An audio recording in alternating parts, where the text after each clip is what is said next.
Arabia. Dan di sini kakak dari Prodi Ekonomi Syariah Institut Agama Islam Negeri Metro. Kakak dapat tugas dari dosen untuk mengedukasi adik-adik tentang pendidikan karakter dan anti korupsi pada kalian.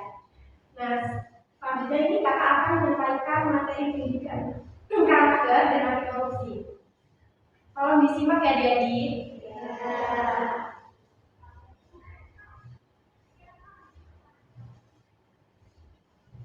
Adik-adik tahu nggak sih Indonesia ini kaya raya banget? Tahu nggak? Tahu. Indonesia ini memiliki potensi kekayaan laut yang luar biasa dengan luas wilayah laut sekitar 6, juta kilometer persegi. Nah, di dalam laut itu sumber daya alamnya banyak banget, mulai dari flora, faunanya, terus di dalam buminya itu banyak banget, ada minyak bumi, terus wisata bahari dan lain-lain. Untuk selanjutnya, Indonesia ini memiliki potensi kekayaan darat yang sangat melimpah berkat keberagamannya sebagai negara tropis dengan luas wilayah daratan sekitar 1,9 juta kilometer persegi. Nah, di wilayah darat ini, Indonesia ini memiliki sumber daya alam yang beraneka ragam seperti nikel, batu bara, terus emas, gas alam, minyak bumi, dan sebagainya. Indonesia juga ini dikenal sebagai salah satu negara dengan keanekaragaman flora dan fauna terkaya di dunia. Coba ada yang tahu nggak floranya di Indonesia itu yang paling langka apa? Kenapa? Yang paling langka? Tahu nggak? Ya, salah satunya itu ada bunga Rafflesia arnoldii. Terus kalau faunanya? Fauna yang dilindungi, harimau Sumatera, terus ada badai bercula 1, komodo, terus ada juga burung cendrawasih. Itu yang dilindungi oleh Indonesia. Nah, selanjutnya Indonesia ini juga memiliki potensi kebudayaan yang sangat kaya dan beragam, mencerminkan identitas bangsa yang terdiri dari lebih dari 1.300 suku bangsa dan 700 bahasa daerah.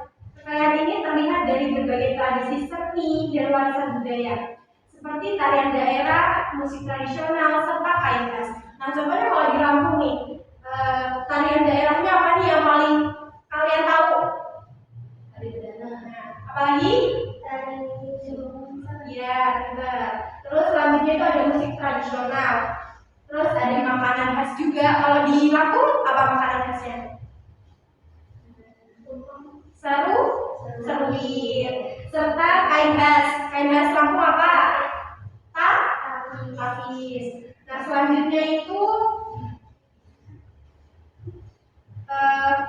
Indonesia ini kan kaya raya banget, tapi realita di Indonesia saat ini itu memiliki kondisi dengan ketimpangan ekonomi. Kalau di Indonesia tuh, kalau yang kaya itu kaya banget, tapi kalau yang miskin tuh miskin banget. Jadi itu mengakibatkan kondisi sosial masyarakat itu yang pertama menyebabkan kemiskinan semakin tinggi, yang kedua kesehatan masyarakat rendah, yang ketiga pendidikan masyarakat masih rendah, tingginya tingkat pengangguran, dan selanjutnya itu ada Indonesia jika tidak dikorupsi. Gimana sih Indonesia ini jika tidak dikorupsi? Ada yang tahu nggak? Nggak ada ya. Jadi kerugian negara ini akibat korupsi pada tahun 2022 itu mencapai 48,81 triliun rupiah. Bayangin deh, gimana sih Indonesia itu kalau dengan uang hasil korupsi itu bisa jadi apa aja? Coba di bidang pendidikan, mungkin sekolah-sekolah itu fasilitasnya terpenuhi ya, fasilitas, terus beasiswa. Terus kalau di bidang infrastrukturnya juga kayak jalan, mungkin di Lampung nih jalan mungkin bagus semua ya. Terus Indonesia ini jika tidak dikorupsi itu bisa menjadi negara maju dan sejahtera itu lebih cepat, karena negara Indonesia ini sekarang ini masih menjadi negara berkembang, menjadi negara maju. Selanjutnya yang tahu nggak korupsi itu apa? Penggelapan uang. Pintar. Ada yang lain? Jadi korupsi itu adalah tindakan penyalahgunaan kekuasaan atau wewenang yang dipercayakan untuk keuntungan pribadi dengan cara yang melanggar hukum dan itu merugikan pihak lain. Jadi korupsi itu dia tuh memperkaya diri sendiri, terus merugikan banyak orang karena yang diambil itu uang negara dari uang hasil pajak dan lain-lain. Selanjutnya itu bentuk tindak korupsi. Yang pertama itu ada kerugian keuangan negara, yang kedua ada suap menyuap, yang ketiga ada penggelapan dari jabatan, yang keempat ada pemerasan, yang kelima perbuatan curang, yang keenam benturan kepentingan dalam pengadaan, dan yang terakhir itu gratifikasi. Coba dari 7 bentuk tindak korupsi ini, apa sih yang sering terjadi di Indonesia ini? Ya, terus sama suap menyuap ya. Kalau yang nggak tahu suap menyuap itu biasanya kalian itu nyogok, tahu kan? Nah biasanya itu dilakukan kalau kita nih kalau di bidang pendidikan kita mau masuk ke SMP atau yang mau masuk SD favorit nih, kita nggak dapat, kita nggak bisa masuk karena nilai kita nggak cukup. Tapi kita pengen banget masuk sekolah itu, dan kita tuh pakai uang pelicin namanya, itu suap menyuap. Kita kasih ke pihak sekolah biar kita bisa masuk ke sekolah favorit itu. Nah itu salah satu contohnya. Selanjutnya itu contoh kegiatan koruptif. Kegiatan koruptif itu kegiatan yang mengacu pada apa yang menjadi koruptor. Tahu? Nah contohnya pertama mencontek. Itu bisa mengarahkan kita menjadi seorang koruptor.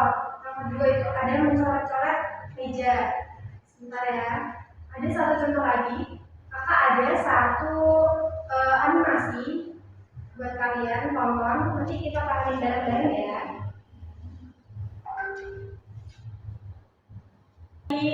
Jangan berdiri ya. Perhatiin. Nanti kita bahas bareng-bareng.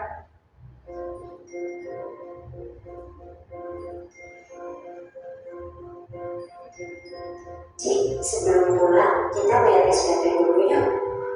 Yuk, Naisa, sekolah lagi dapat bantuan dari pemerintah. Jadi uang SPP-nya masih sisa. Dikembalikan lagi ya ke orang tua. Uangnya kembali banyak, Cik. Bisa buat main PS. Terus, nggak boleh gitu. Kan kata ibu TU tadi dikembalikan ke orang tua. Gak apa-apa, kan orang tua nggak tahu. Sakit. Gak boleh kayak gitu. Kalau kamu ngambil hak orang lain berarti kamu udah korupsi. Hah? Korupsi kan ngambil uang negara banyak juta. Ini cara rakyat miskin. Nakal banget pokoknya. Kalau aku kan cuma ambil gitu uangnya orang tua. Sama aja. Kalau ambilnya uang orang tua, namanya koruptor cilik. Kalau dari kecil aja udah korupsi uang orang tuanya sendiri, bisa-bisa besok-besok jadi koruptor gede di penjara. Nggak mau. Yaudah, uangnya dibaca gitu. Gitu dong.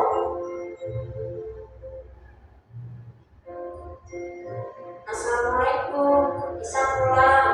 Ibu, sekolah lagi dapat bantuan dari pemerintah, jadi uang SPP-nya masih sisa.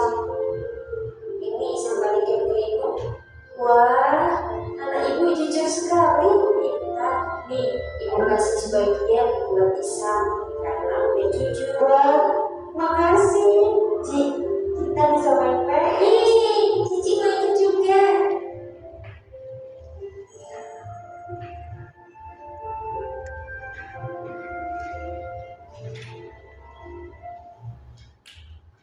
Nah, itu tadi salah satu contoh kegiatan koruptif ya.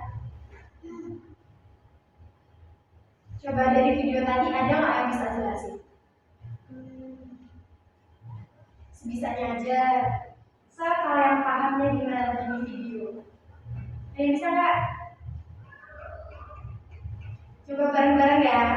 Jadi tadi kan ceritanya apa? Koruptor cilik ya judulnya.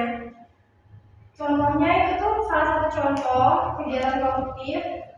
Misalkan kita dikasih uang SPP kayak di video tadi, terus kita menyalahgunakan, itu merupakan salah satu contoh korupsi. Itu hal yang dilarang dijelaskan. Terus korupsi uang itu dipakai kita buat main PS, ya kan? Nah, terus apa yang kalian dapat tadi dari situ? Kita nggak boleh korupsi. Jadi anti korupsi itu harus ditanamkan sejak dini. Nah, selanjutnya itu materinya ada faktor penyebab korupsi. Yang pertama itu ada serakah. Yang kedua ada kesempatan. Yang ketiga ada kebutuhan. Yang keempat itu ada pengungkapan. Serakah apa sih? Ada yang tahu nggak? Dia itu merasa nggak cukup sama yang diri dia punya. Jadi dia lebih penting gengsi dia. Terus selanjutnya itu ada kesempatan. Orang tuh melakukan korupsi itu karena ada kesempatan. Terus selanjutnya ada kebutuhan. Biasanya kalau kebutuhan itu kan perlu banget kan. Jadi orang itu kepepet buat ambil uang negara dipakai buat keperluan pribadi. Itu juga salah ya adik-adik. Nah, selanjutnya itu ada pengungkapan. Nah, materi selanjutnya itu ada dampak masif korupsi. Itu dampaknya bisa meluas kemana aja. Yang pertama itu kemiskinan dampaknya. Yang kedua ada rusaknya moral dan etika. Yang keempat ada menghambat pembangunan. Dan yang kelima itu yang keempat ada kualitas layanan publik menurun. Kemiskinan.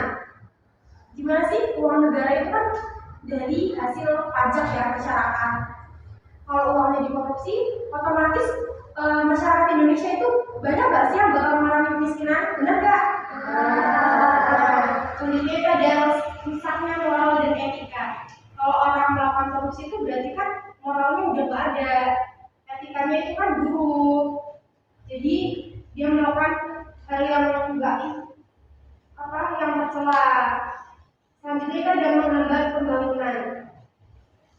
Uang negara tadi yang harusnya buat membangun negara, merenovasi fasilitas-fasilitas seperti jalan, terus sekolah, terus rumah sakit, itu digunakan buat hal pribadi. Jadi fasilitas-fasilitas di negara kita itu memburuk karena hal itu. Terus yang keempat itu ada kualitas layanan publik menurun. Ya seperti tadi pendidikan, sekolah, kualitas sekolah itu menurun.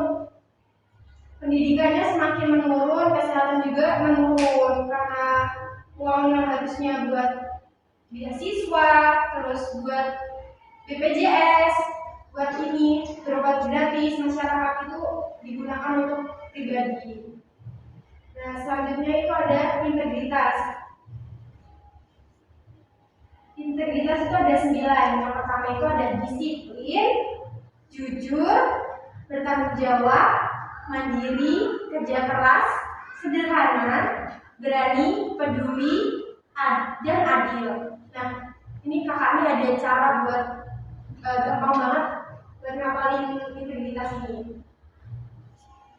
Kakak contohin ya, ini ada tepuk anti korupsi. Nanti kalian ikutin kakak ya. Tepuk anti korupsi. Ini dengerin kakak dulu. Tepuk anti korupsi. Disiplin, jujur, dan bertanggung jawab. Mandiri, kerja keras, sederhana. Berani dan peduli, dan juga harus adil. Anti korupsi tanam sejak dini. Bisa? Coba yuk bareng-bareng yuk. 1, 2, 3. Disiplin, jujur, dan bertanggung jawab. Mandiri, kerja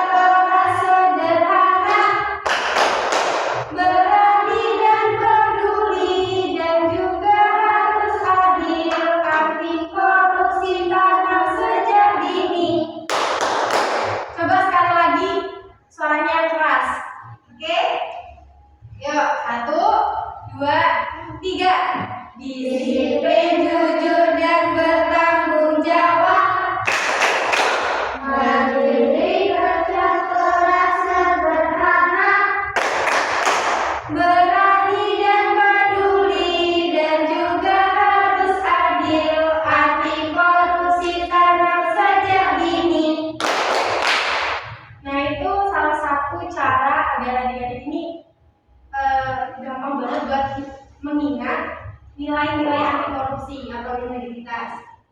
Selanjutnya itu ada tokoh yang berintegritas. Yang pertama itu ada B.J. Habibie. Ada tahu kan B.J. Habibie? Yang kedua itu ada Bapak Soeharto. Yang ketiga itu ada Ibu Sri Mulyani. Nah, dari tokoh ini tuh nilai integritasnya tuh kalau Bapak B.J. Habibie itu dikenal sebagai pemimpin yang memiliki prinsip moral yang kuat dan selalu menempatkan kepentingan negara di atas kepentingan pribadi. Terus yang kedua itu Bapak Soeharto itu menunjukkan dedikasi terhadap negara dan bangsa yang mencerminkan integritas dalam memimpin. Kalau Ibu Sri Mulyani itu berani mengambil langkah-langkah reformasi yang tidak mudah dengan tujuan untuk meminimalisasikan kebocoran anggaran dan memaksimalkan penggunaan dana negara untuk kesejahteraan rakyat. Nah, dari tiga tokoh berintegritas ini yang dapat diambil itu kejujuran. Mereka juga itu memiliki komitmen untuk memimpin dengan prinsip menjaga kejujuran dan berfokus pada kepentingan negara meskipun menghadapi berbagai tantangan dan tekanan. Jadi kita tuh walaupun ada tekanan apapun kita harus jujur, terus harus adil, seperti nilai integritas yang kita bahas tadi. Selanjutnya itu ada upaya pemberantasan korupsi. Yang pertama itu ada edukasi dan kampanye anti korupsi. Nah, itu seperti yang kakak lakukan sekarang ini. Terus yang kedua itu ada penegakan hukum. Nah, penegakan hukum itu caranya dengan gimana sih caranya itu Indonesia itu hukumnya tegak, karena kan kalau di Indonesia itu kalau semakin ke atas itu hukumnya semakin tumpul ya. Terus yang ketiga itu ada pemberdayaan lembaga anti korupsi. Kayak KPK itu harus menyelidiki semua kasus korupsi yang ada di Indonesia. Yang terakhir itu ada peran masyarakat. Nah nih adik-adik nih, peran masyarakat itu kayak kita nih tahu orang itu melakukan korupsi, kita itu harus melaporkan kegiatan korupsi itu kepada lembaga anti korupsi seperti KPK itu tadi. Nah itu materi anti korupsi dari kakak.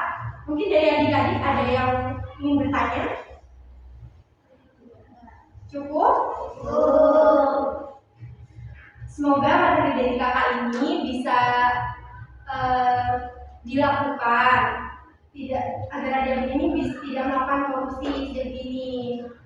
Kayak apa tadi contohnya? Tidak mencontek. Nah, itu jangan dilakukan ya, karena itu bisa menjadi calon-calon koruptor. Semoga materi ini bermanfaat bagi adik-adik. Kurang dan lebihnya kakak mohon maaf. Kakak akhiri, wassalamualaikum warahmatullahi wabarakatuh.